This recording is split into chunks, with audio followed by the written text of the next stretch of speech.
globalización del capital. El capital y el dinero que hoy ha acumulado el mundo no se queda quieto. Por eso cuando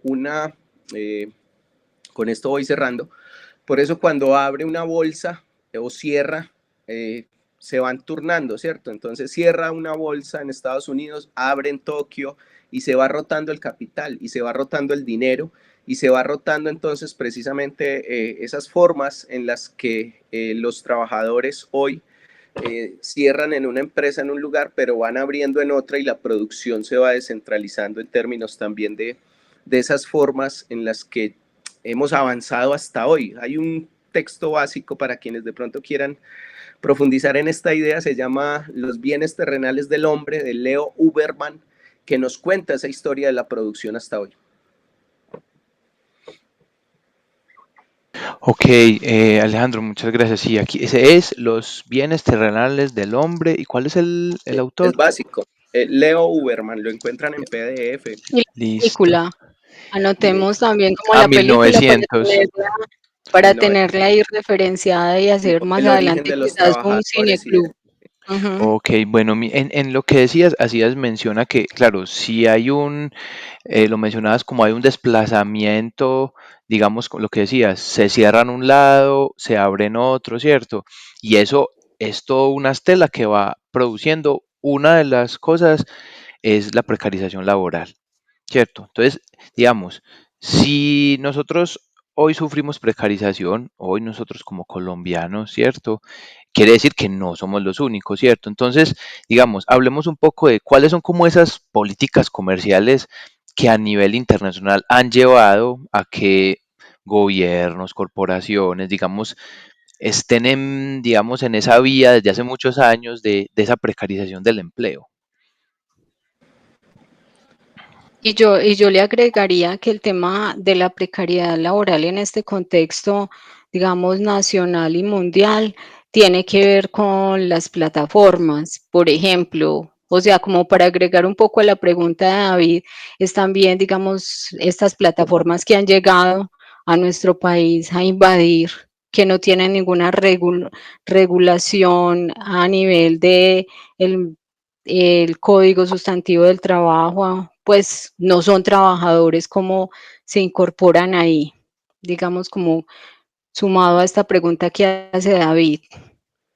Sí, hay un texto que para mí es muy diciente, tomando pues ya este tiempo si se quiere, del mundo globalizado que hizo la economía a hoy. Es un señor que escribió El malestar en la globalización, que trabajó precisamente en los fondos y en los espacios del gran capital o de las organizaciones multilaterales. Joseph Stiglitz, el señor, escribió sobre su experiencia sobre lo que fue trabajar en países llamados del tercer mundo, en los que se les entregaba una fórmula para que supuestamente fueran desarrollados como los países que fueron desarrollados o son desarrollados. Pero estas fórmulas en estos países no han funcionado porque precisamente, como ustedes lo mencionan, el fenómeno de la precarización ha estado siempre presente en la economía y sobre todo en esta economía de mercado, en la economía que se ha globalizado y ha buscado entre más se pueda quitarle, entre más se pueda aumentar el tiempo de trabajo y quitarle el dinero o quitar el producto que genera el trabajador, pues más rentable va a ser la economía. Así de fácil pues sería explicarle y discutir con un economista de los que hoy llaman neoliberales estas formas de acumulación. Y en ese sentido, pues la precarización, como ustedes lo decían, es un fenómeno que vivimos en todas las áreas laborales, en todas las áreas de trabajo. A los maestros de cátedra, por ejemplo, ahora que hay una crisis profunda en la Universidad de Antioquia, se les contrata de 12 meses, se les contrata si acaso 8 y se les puede contratar cada vez menos porque con cada vez menos horas de cátedra pueden producir más estudiantes graduados y esto lo que ha hecho también es convertir a la educación en una mercancía y es la forma precisamente en la que la precarización funciona, convierte al ser humano al ser humano mismo en una mercancía y en una mercancía transable. Hoy nos están hablando de la posibilidad de que las IAs terminen también de precarizar y de aumentar el desempleo en perspectiva también de la tecnología que cada vez ha hecho avanzar más la producción. Y esto lo que nos pone también en términos de ese mundo al que nos enfrentamos es a pensar en la importancia y la necesidad de mantener o de construir otros modelos productivos que sean mucho más comunitarios, que nos permitan incluso generar mayores empleos presenciales y no automatizar en clave de la generación de precariedad y de empobrecimiento, que es lo que ha hecho precisamente las formas que hablábamos de globalización del capital financiero, hay que decirlo con su nombre, y que han dejado pues cosas tan terribles como hay un documental cortico en Brasil que se llama La Isla de las Flores, es histórico, generando hambre. Dura 15 minutos, pero pues también ha sido la realidad y el lugar que nos han puesto a América Latina. También basta con leer, es un texto clásico, pues para cerrar este espacio que ustedes mencionan de la precarización, casi unas formas coloniales que nos han heredado en América Latina para ponernos en el mundo, porque precisamente hablar de geopolítica 5G es entender que esto que vivimos hoy, estas formas de explotación, de precarización, de bajos salarios, de niveles de vida bajos, es parte del lugar que nos han dejado desde 1500 a hoy, a quienes vivimos en este continente que llamamos América Latina, particularmente en Colombia, las venas abiertas de América Latina de Eduardo Galeano, que fue la última oleada extractivista, y el encubrimiento del otro, que es parte también de esa forma que podemos ver en el punto en el que podemos ver de Enrique Dussel, que podemos ver el punto al que el capital y al que las ansias de acumulación van a llegar. Les recomiendo la película y también La lluvia, o el documental, como quieran, de La batalla por el agua, porque la precarización del trabajador ha llegado a tal punto que los estados, como en Bolivia, se atrevieron a privatizar hasta el agua lluvia, y eso hace parte precisamente de un modelo de precarización laboral, pero también de las condiciones de vida de la mayoría de las poblaciones de América Latina y del mundo que son trabajadores. Listo, como esto es el poder de la palabra y ya hay dos manos levantadas, qué rico la participación de todos y todas en este espacio. Entonces vamos a darle, en ese orden de ideas, vamos a darle la palabra a Juan. Juan tiene la mano levantada y luego Vayan. Listo. Tienes el poder de la palabra, Juan. Buenas noches, compañero. Jan, bienvenido. Me alegra verte, que estés ya recuperado, me alegra. A mí también. Saludos. Gracias. Mejor. Para todos. Sí, como Alejandro lo comentaba, pues este tema, el fenómeno de la geopolítica, está muy, digamos, ligado con todo este tema del libre mercado, conocido pues en los últimos tiempos, y del cual pues yo creo que ninguna nación del mundo es ajena. Hoy día, o con esa, digamos, posibilidad que se abrió en Colombia, digamos, desde la Constitución de 1991, con esa apertura económica básicamente, le dimos esa posibilidad a entrar en ese mecanismo de la economía globalizada. Y pues qué bueno estos espacios, porque logramos entender en ellos y comprender un poco la evolución de los tiempos y un poco la evolución de cada contexto. El mundo se precariza, el mundo del trabajo se precariza precisamente por eso, porque cuando los países asumen compromisos de orden comercial o de diverso nivel, tristemente comprometen su soberanía. Es como lo que a diario se está observando. Vemos lo que pasa con Pegasus, vemos lo que pasa con el tema de los alimentos, con la guerra con Ucrania y demás. Cuando nosotros nos vemos afectados es porque en gran medida nuestra soberanía está siendo atacada, y tristemente pues esos intereses geopolíticos, estratégicos y demás también nos van precarizando las posibilidades no solo laborales, sino también las posibilidades de desarrollo que como sociedad tenemos. Entonces, muy interesante el tema y me parece chéverísimo que los trabajadores nos podamos encontrar, hablar de estos aspectos tan neurálgicos que a veces creemos que no nos afectan, pero que nos dan directamente a la dignidad propia de cada ser. Entonces, gracias Alejandro por comentar y Lina por darnos el espacio con el poder de la palabra. Adelante ya. Bueno, le damos el poder de la palabra a Jan. Jan, micrófonos abiertos. Bueno, pues buenas noches para todos y todas. Gracias por este espacio que me parece un espacio agradable, muy ameno y afable. Un tema interesante las perspectivas, pues mirar todo desde un tema anglosajón, ¿cierto? Y en ese sentido, desde una perspectiva geopolítica y un tema muy relevante es la precariedad laboral, que es un tema histórico, ¿cierto? No solamente es que se está viviendo en estos tiempos, aún con mucha más relevancia por los avances tecnológicos, y de hecho parte de lo que ha influido en esta precarización laboral, todo se basa, y es que nosotros pasamos de una economía industrial a una economía de servicios digitales, ¿cierto?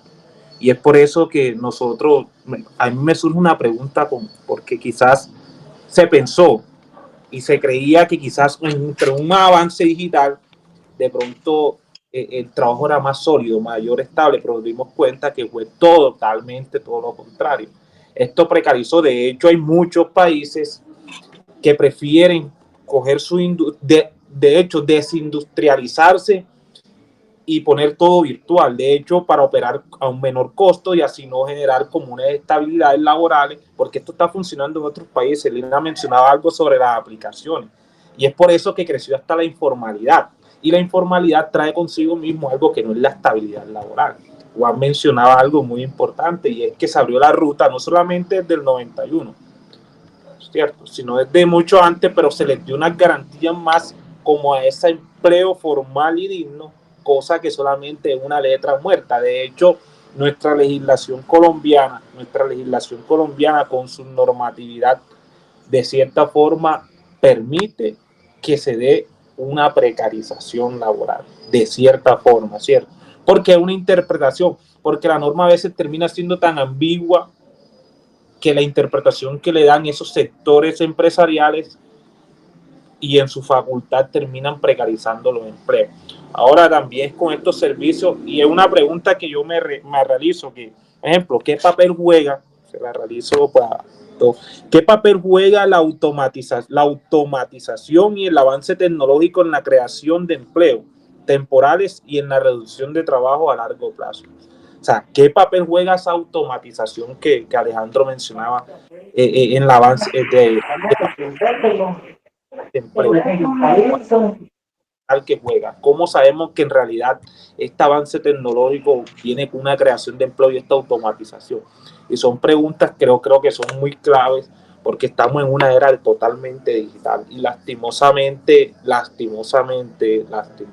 que considero que creo que de cierta forma esto acrecentó un problema totalmente social, estructural, porque estos tienen unos factores totalmente históricos y económicos.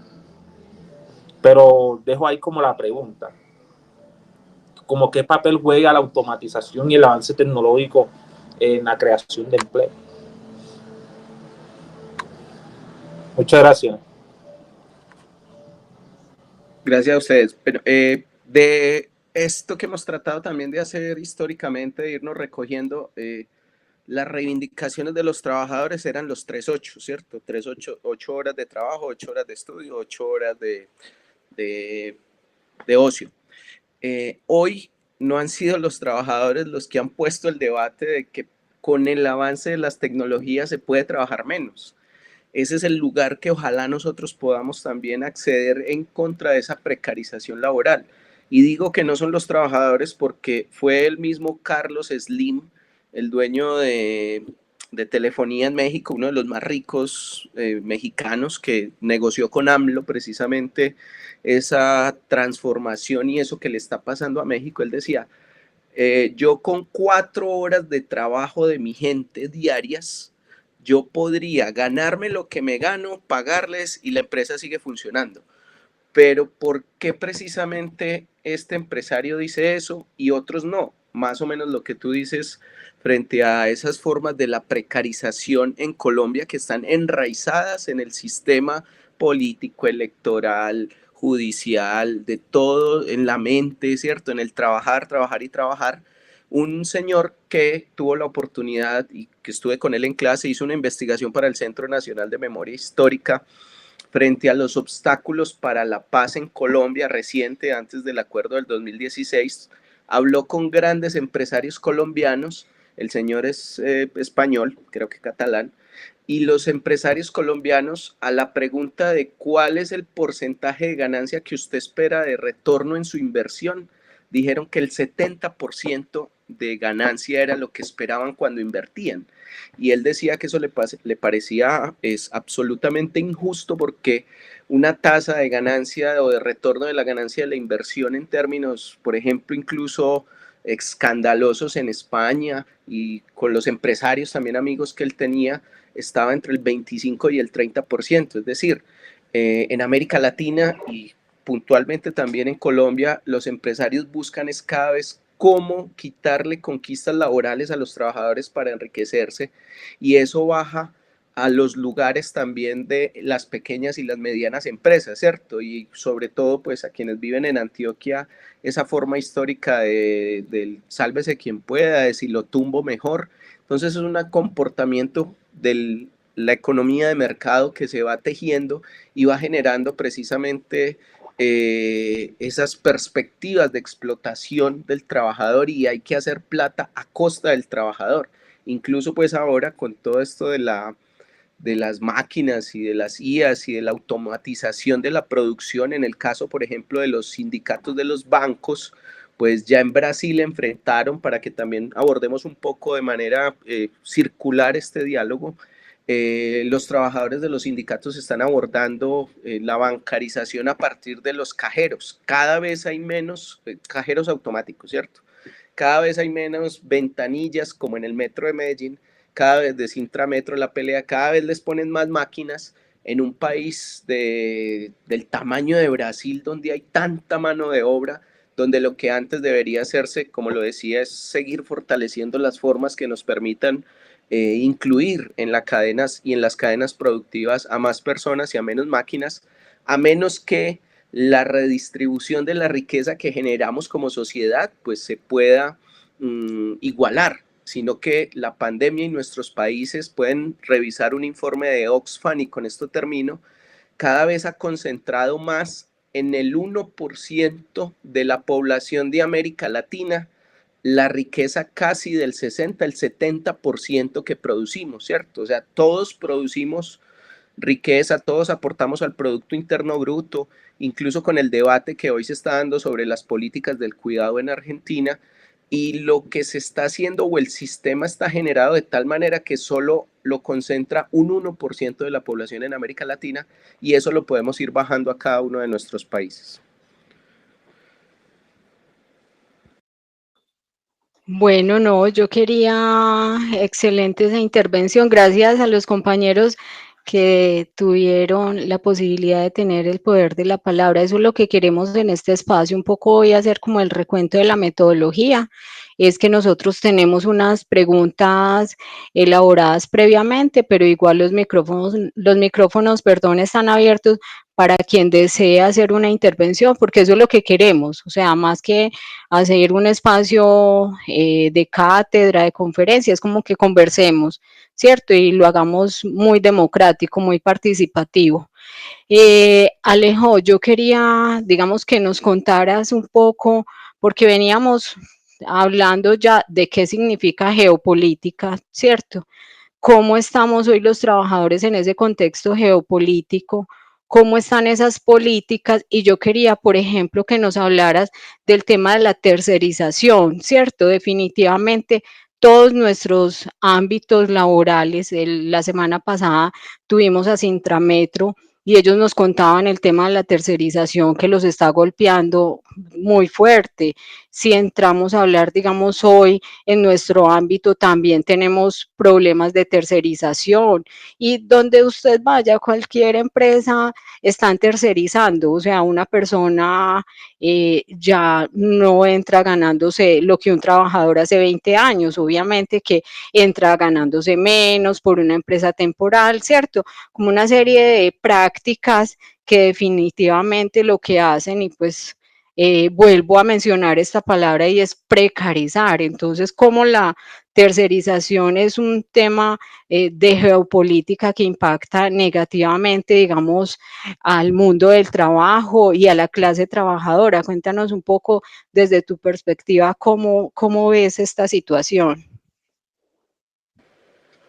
Claro, hemos venido diciendo también como para recoger un poco el lugar de la producción que nos ha dejado el mundo a América Latina es simplemente materias primas. Nosotros no transformamos y hubo un proceso de industrialización incipiente, pero luego de una ola de esto que hablábamos del señor Joseph de Stiglitz, en la que nos dijeron, no, así no se hace, usted no puede tener ferrocarriles, no puede tener fábricas, nos legaron, nos siguieron llevando a otro lugar donde estamos hoy y es un mercado laboral precarizado en el que, por ejemplo, también la mano de obra que tenemos en América Latina y concretamente Colombia, pues puede atender un call center desde Medellín, desde Cali y atender una empresa en Estados Unidos con salarios mucho más bajos, trasladándole los costos incluso muchas veces al trabajador, y esto sin un proceso de organización y de recuperación de los derechos, porque también lo que se ha ido arrebatando a partir de lo que decía nuestro compañero en la legislación es las formas en las que se protegían los horarios, que se protegía el derecho a la salud, el derecho incluso a lo que llamamos un trabajo digno, y las posibilidades de enfrentarse también con herramientas judiciales, jurídicas, a esos grandes empresarios que están en términos de lo que ha sido el lugar del capital hoy, especulando y acumulando. ¿Qué son las zonas francas? Si no son lugares donde el dinero, por ejemplo, y mucho peor también el mercado laboral puede tener otras condiciones y no pagar impuestos. Es decir, cada vez se le da más garantías al capital y al dinero acumulado para que fluya, y cada vez menos a quien lo produce, que son los trabajadores.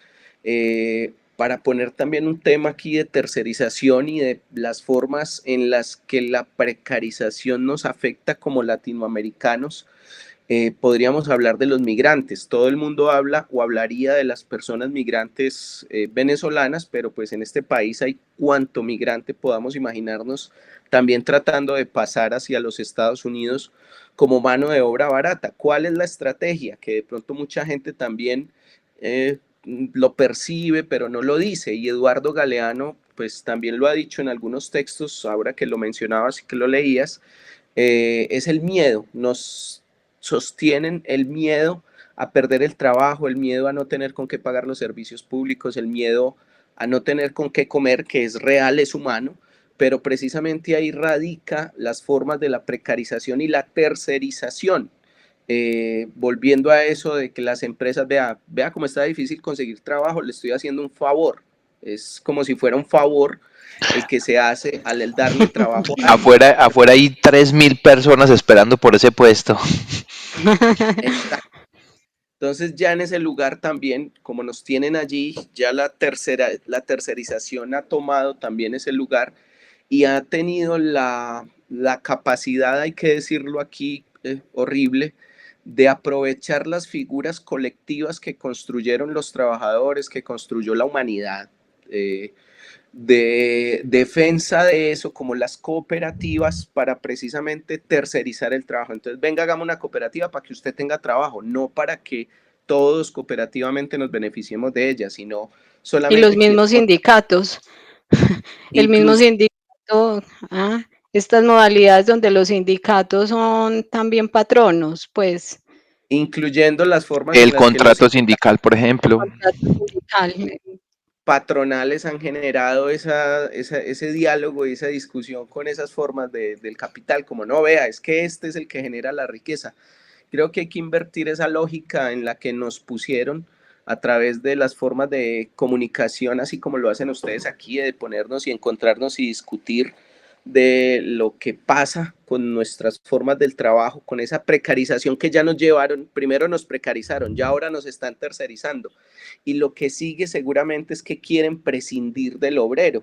Eso no va a ser posible en el largo plazo, pues en medio también de la automatización, pero es importante también que vayamos invirtiendo ese proceso y generando procesos productivos y sociedades que nos permitan articular esa riqueza, incluso círculos conjuntos de cadenas productivas y de encadenamientos, ahora que mencionaban que aquí hay un sindicato de industria, que nos permita volver a eso que han estigmatizado y a esas formas de organización y de discusión que nos permita poner esto en diálogo.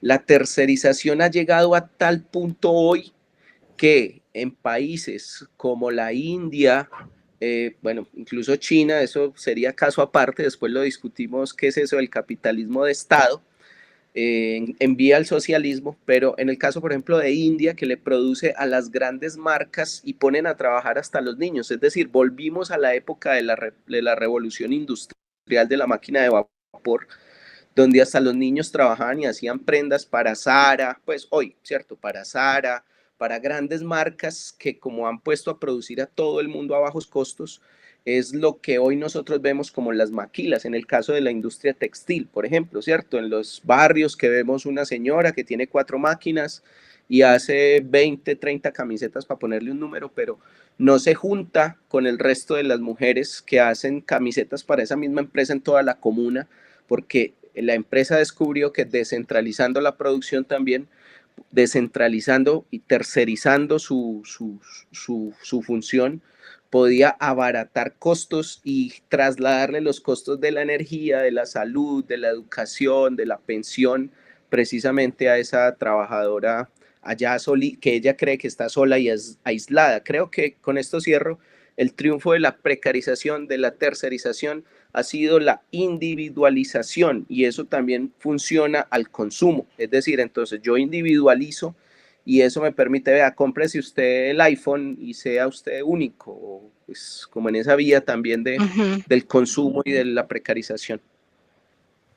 Un poco juegan con las emociones. Hoy están jugando mucho el tema de la psicología y la psicología del comportamiento. Jan, tienes el poder de la palabra. Lo que menciona Alejandro es cierto. De hecho, hay una competencia a nivel global. De hecho, Colombia es uno de los países competitivos en términos de costo.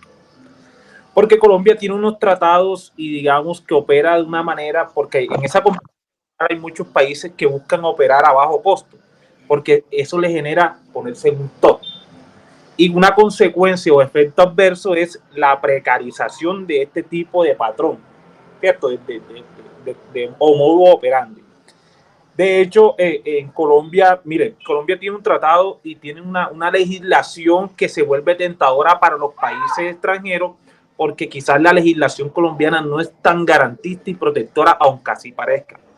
Porque nos hemos evidenciado que, obvio, ¿qué hacen los países extranjeros? Y ellos son así, como dicen, bueno, miremos el país con menos legislación segura a sus trabajadores, y ahí eso nos genera también como un interés, como venga, invertamos ahí, y generan como ese tipo descentralización.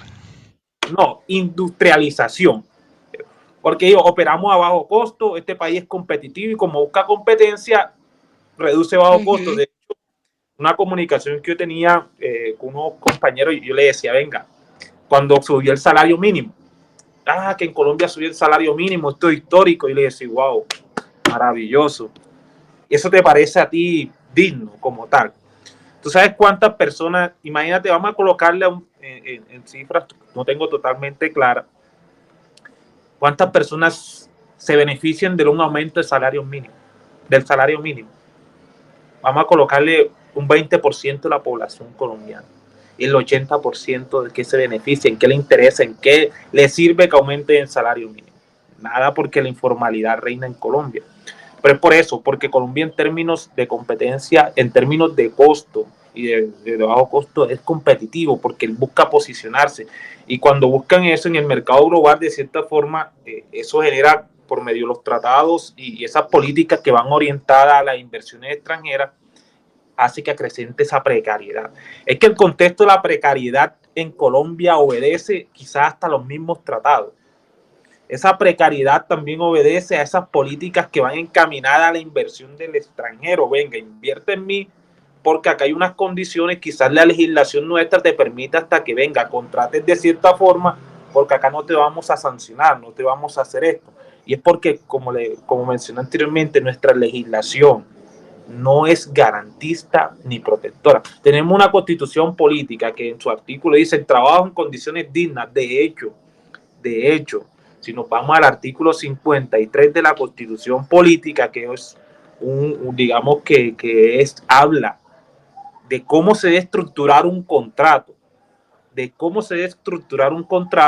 porque es el vértice de la contratación, porque ahí habla de la seguridad social, habla del tema de salud, habla cómo debe estar contratada la persona, habla de los principios, habla de todos los principios rectores y constitucionales que debe llevar un contrato de trabajo en condiciones dignas, ¿cierto?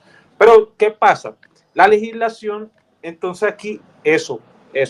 Entonces, la legislación permite que nos vamos a la ley 50, ¿cierto? Y dice, venga, tú puedes tercerizar en estas condiciones. Entonces, ¿qué hacen muchos empleadores? Y bajo esas inversiones del extranjero que a veces llegan, y es que salen y dicen, venga, sí, yo te puedo tercerizar, ¿quién me va a decir que no? Alejandro mencionaba algo, miren, pues no somos tan... Alejandro mencionaba algo que eran los 3.8, una garantía que fue mundial, llamémoslo en términos mundiales, los 3.8, ¿cierto? De hecho, en Colombia, hasta la ley, antes que saliera la ley 2101, el máximo horario laboral para trabajar eran 8 horas.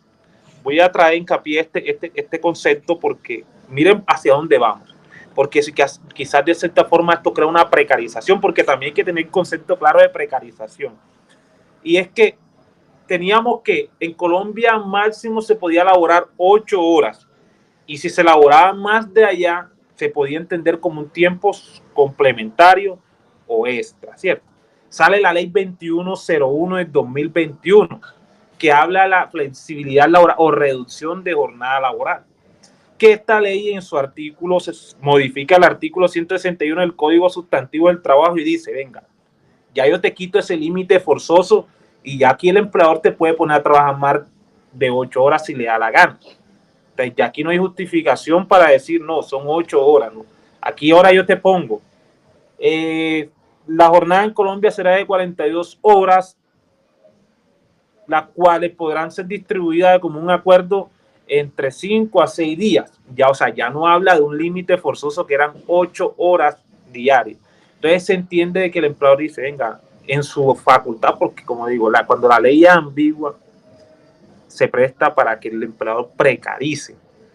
Pero esto lo permite hasta la misma legislación, pero más allá de ese concepto, la legislación es porque, como mencioné al inicio, esos tratados y esas políticas que van orientadas como esa precarización.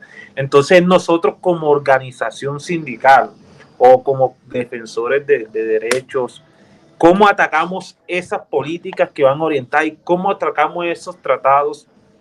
Porque de hecho la jornada recomendada y según para disminuir una precarización por recomendaciones de la OCDE y la OIT, que a veces no se vuelven vinculantes.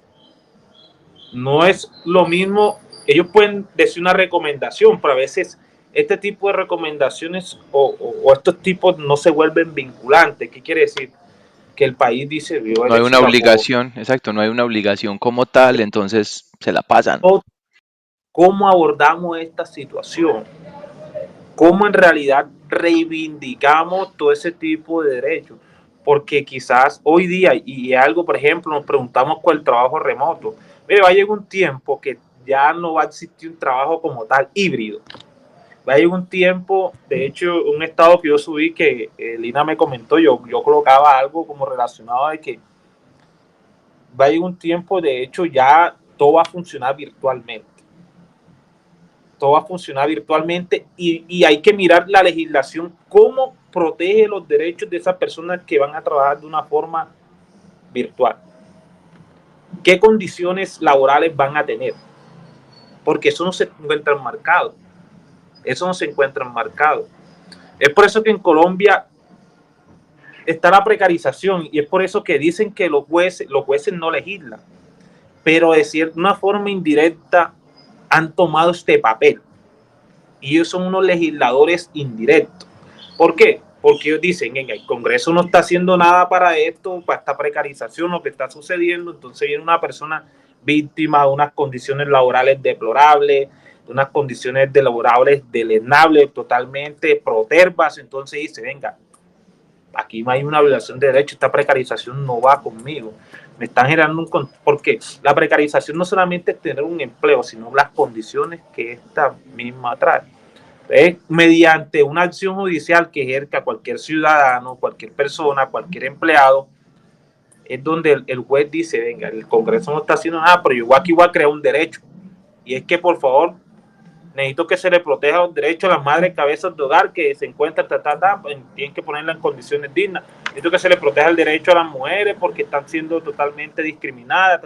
Entonces, hay que mirar también el concepto legislativo, el concepto de tratado, competencia a nivel global, porque el factor, para mí en lo personal, para Giancarlo Hurtado, para mí el vértice se encuentra en la competencia que tienen los países a nivel global, porque la competencia, y Alejandro, que pues, usted que tiene conocimiento de estos temas, es que entre más competitivo yo sea a nivel global, menores costos yo tengo que manejar, porque eso genera interés para mayores inversiones, y eso crea precarización indignas.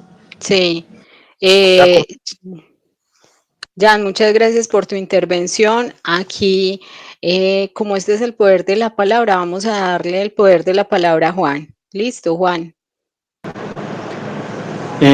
Otra de los factores que ha llevado a la precarización, no solo en Colombia, sino en el mundo, es también que el mundo del trabajo, digámoslo así, desde la gran mayoría de estudiosos del derecho, como Mario Cueva y el maestro Américo Pla Rodríguez, ellos fueron, digamos, los precursores en ese gran análisis de la principialística del mundo del trabajo. Y cuando ellos hacían sus exposiciones en esta materia, decían que la última rama del derecho en el mundo que había llegado como a poder consolidarse había sido el derecho del trabajo. Entonces es la rama del derecho, digo yo, menos independiente, menos autónoma, más joven, y hemos visto un fenómeno con todos estos movimientos geopolíticos, comerciales y a todo nivel, que se ha venido imponiendo, el ejercicio del derecho económico, de ese derecho comercial. Entonces vemos cómo las formas del derecho comercial también permiten el desplazamiento de esa normatividad laboral. Perfectamente ese fenómeno se acomoda a esas condiciones económicas favorables para el interés de grandes transnacionales, grandes capitales que llegan a nuestro país a invertir. Y lo primero que ellos piden, por ejemplo, es ese fenómeno de la seguridad jurídica. Una situación que nosotros, los trabajadores, no tenemos, digamos, meridiana claridad, porque es un derecho fundamental la seguridad jurídica para el que invierte, pero también para el trabajador. Vemos que hoy, por ejemplo, se discute un código procesal del trabajo que va en retroceso en esa onda de materializar el derecho, porque el derecho sustantivo lo tenemos en el Código Sustantivo del Trabajo y en otras normas que han venido surgiendo, pero la forma de materializar ese derecho a través de la acción judicial se encuentra en el Código Procesal del Trabajo. Vimos que es un proyecto que se presentó desde la sala laboral y vimos que en la Comisión Primera de Senado lo toma la gente del uribismo y la gente del conservatismo y le han metido más de 8 veces la mano a ese proyecto. Está próximo a estar en plenaria de Cámara, pero ha tenido las reformas que ustedes quieran. Y eso tiene sentido en el entendido de que Colombia le tiene que dar cumplimiento a acuerdos que tiene a nivel transnacional. Por ejemplo, el tema de la estabilidad laboral reforzada es uno de esos problemas que más acarrean y más dolor le da a los empresarios, y es un flagelo que vivimos los trabajadores, y tristemente tenemos la ley, creo que la 361 de 1997, si no estoy mal, pero materialmente la protección de ese derecho a la estabilidad laboral para los trabajadores se ha logrado a través de la jurisprudencia, tanto de la Corte Constitucional, jueces de tutela y muy meridianamente la Sala Laboral de la Corte. Entonces vemos que este derecho que se entrelaza con la economía, con la geopolítica, con un montón de vertientes, se ve desplazado por esos intereses que son a veces intereses mucho más superiores que los intereses mismos de los trabajadores, que a veces nos vemos inermes ante la acción del capital. Juan, Eh, bueno, Juan, muchas gracias por tu aporte. Bueno, ya vamos cerrando y queremos en ese sentido, digamos, recoger parte de la pregunta que hacía Jan y también del contexto que nos daba también nuestro compañero, y es, hemos conversado en este rato sobre ese contexto de la geopolítica, yendo desde lo general hasta lo particular que es en nuestro país, ¿cierto? Revisamos hubo comentarios sobre el tema laboral, el tema comercial, ¿cierto? Pero bueno, digamos, para no quedarnos solamente en ese tema del contexto y digamos la situación, porque alguno podría decir, no, pero estamos llevados, ¿cierto? Mejor dicho, no hay nada que hacer, ¿cierto? ¿Cuáles son como esas perspectivas de acción desde lo local? Porque finalmente, pues nosotros estamos localizados en una empresa o en unas empresas, en un sindicato de industria que finalmente dentro del universo mundial del trabajo, somos una pequeña célula, ¿cierto?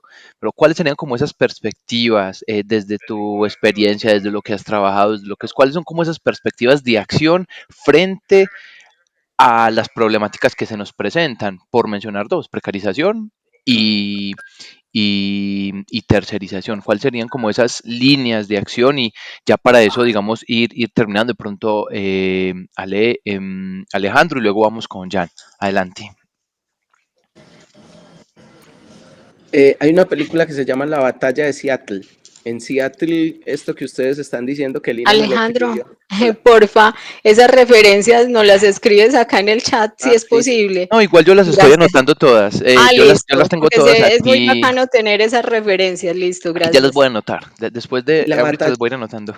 la batalla de Seattle, no sé si la encuentren fácil, pero pues si la encuentran también, por favor, me la remiten. Me la vi en épocas donde precisamente esto que estamos hablando hoy sucedió y hubo grandes movilizaciones. O sea, esto que ustedes están diciendo de esos que no añadí ese elemento de los tratados, el stand-by para temas de educación, todos los tratados que ustedes puedan conocer internacionales que nos han impuesto, porque lo que precisamente reconoce Stiglitz y otros autores hoy de economía es que a nosotros hemos dejado de hablar, por ejemplo, de la deuda externa, y ahora los compañeros lo decían, hemos dejado de hablar de elementos que han minado la soberanía legislativa y laboral, y cada vez más también en términos ambientales, porque hoy el lugar de la economía es el extractivismo. Se presiona precisamente desde ahí, vea, le presto dinero, pero si usted reduce las horas, Censura. yo debo pagar. Si tal cosa, entonces yo le doy plata para que usted le haga la guerra a las FARC, pero entonces usted me entrega pozos petroleros. O sea, la forma en la que también nos han ido apretando es esa, y creo que el lugar y lo que muestra la batalla de Seattle es que hay dos lugares para enfrentar esto que nos pasa. El primero es la movilización no solo son marchas, La movilización es esto que ustedes están haciendo, conversatorios, cineforos, diálogos entre nosotros, un tinto, tener la posibilidad de compartir poesía, de salirnos también de eso donde nos meten, porque allí también vamos a encontrar lugares posibles, que es lo que nos han querido quitar también. Nos han dicho, no, es que las cosas son así, entonces, ¿para qué vamos a ponernos a pelear si esto nunca va a cambiar? Y el otro lugar también es ese lugar de precisamente lo que ha pasado con el Estatuto del Trabajo, lo que ahora más o menos me comentaban, no dejar de poner en perspectiva la lucha legislativa que desde la Constitución del 91 es parte también del trabajo que se puede hacer como un mecanismo de participación, presentar proyectos de ley, hacer cabildeo con las asambleas departamentales, con los consejos, con los partidos políticos. Ese otro lugar también nos va a poner en términos de lo que ha pasado, es que se ha naturalizado la precarización, la tercerización, y nosotros tenemos la razón en clave de poder decir, vea, eso no puede ser así, porque incluso lo que era antes era este lugar, ¿cierto? Cuando yo llegué a la Universidad Nacional a ser politólogo, y con esto termino, los que estaban allí, que ya iban a terminar, me decían, vea, antes había un restaurante estudiantil que le servían su sopa, su pollo, su arroz, su ensalada, y eso se perdió porque no hubo quien lo defendiera. Creo que hay que recuperar esa memoria también de los trabajadores, de los hombres y mujeres trabajadoras que hicieron cada una de las empresas. No las hizo el empresario, no las hizo quien puso el dinero, las han hecho y las hacen todos los días los trabajadores. Hay que volver a ese lugar, y precisamente es un lugar incluso de memoria, con eventos simbólicos que recojan esas memorias de personas que quizás en algún otro momento, como ustedes lo decían, pues se sintieron pequeñitos dando una pelea frente a, como lo hicimos en la universidad en algún momento, le subieran 500 pesos al croissant, le bajaran 500 pesos al croissant, y lo logramos. Esas reivindicaciones pequeñas y mostrarle a la gente que sí se puede ganar es parte también de lo que creo ustedes tendríamos como tarea, y cuenten con nosotros y conmigo pues en esa labor que ustedes han emprendido de concienciación, porque también como lo decía nuestro compañero, la automatización nos ha vuelto como, no, es que eso me lo dijo WhatsApp, y los medios de comunicación han idiotizado a la gente. Sí. Hay que me lo diga, no, es que eso lo dijo ChatGPT, y trate usted de cuestionar a ChatGPT o a Meta y verá que ahí mismo empieza a retroceder. Yo les agradezco mucho el espacio, valiosísimo, y ojalá entonces podamos estar ya como participante, dialogante en otro momento. Muchas gracias. Jan, no sé si querés en un minutico hacer una intervención. Sí. Listo. De ahí yo cierro la puerta aquí. Listo. Bueno, yo aprovecho mientras Jan cierra la puerta, invitarlos dentro de 8 días en el Poder de la Palabra. Vamos a conversar acerca de salud mental en el trabajo. Tenemos una invitada especial como hoy, Alejandro Cometa, que está, digamos, también con su saber y toda su experiencia compartiendo el conocimiento. Va a estar una psicóloga compartiendo todo el conocimiento. Les recuerdo que la metodología es conversar y tener el poder de la palabra, que también nos han silenciado o que por miedo nosotros mismos nos silenciamos. Entonces, bueno, entonces Jan, un minutico, y le voy a dar el espacio también a Juan Eduardo, que muy juicioso nos acompañó la semana pasada y que quiere participar. Jan. No, aquí a grosso modo. En Colombia siempre ha existido algo que se llaman leyes vigentes pero no eficaces. ¿Qué quiere decir esto? Por ejemplo, está establecido de que no se puede expender licor a menos de 200 metros de colegio o universidades. Sin embargo, esto no se da, no se cumple. En la práctica no se da. También de que no se puede vender cigarrillos menudeados, sin embargo, se sigue vendiendo, ¿cierto? Entonces nos damos cuenta que la legislación no está solucionando problemas, sino creándolos. Entonces, desde ahí partamos para una pregunta que planteaba San. ¿Cuál es la solución? La solución es la siguiente. Nosotros a veces cada 4 años nos centramos en el presidente, que para mí es una figura totalmente relevante pero no tan importante como nosotros necesitamos. Nosotros necesitamos esa relevancia en el Congreso. Nosotros como organización sindical, ¿cómo tenemos que escalar a esos puntos? Porque en realidad, si miramos desde un panorama totalmente global, quienes representan unos intereses verdaderamente desde los empleados es esas organizaciones sindicales. Los legisladores no, porque la mayoría de congresistas terminan siendo hasta empresarios, obvio, ellos van a legislar con unos intereses particulares, ¿cierto? Entonces, en ese sentido, ¿cuál es la solución? Abordar los temas desde una concientización, desde esa formación como tal de derechos laborales a todos los empleados y también personas que no son empleados, para que desde el colegio tengan como esa conciencia activa y colectiva de qué tratan sus derechos, ¿cierto? Y enseñarles. No es del adoctrinamiento, sino como que venga, estos son tus derechos, cómo protegerlos. La otra cosa es la legislación.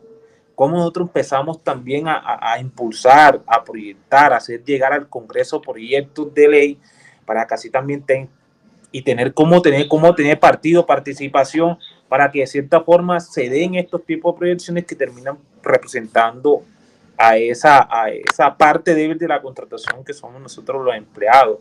Entonces, yo digo que como tal, el punto radical, la columna vertebral de esta situación es la legislación. Ahora, miremos el Ministerio del Trabajo. El Ministerio del Trabajo es un policía administrativo que uno dice, hey, ¿por qué el ministerio no crea una ruta más fácil de denuncia? ¿Por qué no crea esa accesibilidad y de como que el empleado que se sienta vulnerado en unas condiciones precarias pueda manifestar su situación y de una ataquen el problema? Así tiene que ser.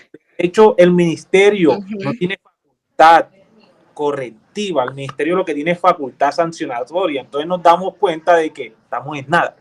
O sea, digamos que en X empresa hay una vulneración, hay una precarización, hay una tercerización, hay un tipo de situaciones que terminan siendo totalmente ilegales porque van en contra de la ley, ¿cierto? Pero, sin embargo, el ministerio llega y lo que dice, bueno, aquí está esta situación, coge, te sanciono.